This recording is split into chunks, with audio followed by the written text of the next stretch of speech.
Things are slowly starting to get back to normal in China, but people there are still taking precautions.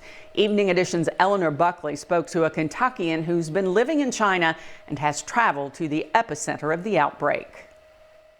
I feel like it's just a really weird time right now. Several years ago, after growing up in Kentucky, Andrew Brown moved to China, originally finding work in commercial production.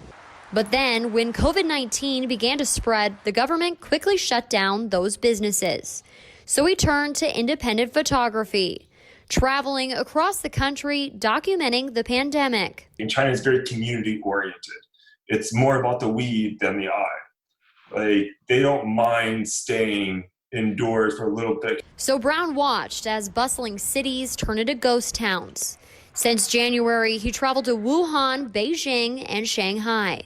And in that time, he had 4 COVID-19 tests. And then when I left Wuhan, I got another one to get my train ticket. Because before you can even leave the city, you have to get a COVID-19 test. In fact, getting tested is pretty standard practice there.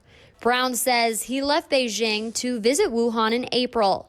And though many people may be nervous to travel to the epicenter of the virus, Brown says in many ways he felt very safe there. The tests have been very thorough. Everyone is very adamant on how to protect themselves.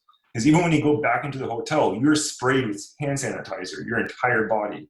If you get takeout or Waimai, they spray your bag with hand sanitizer.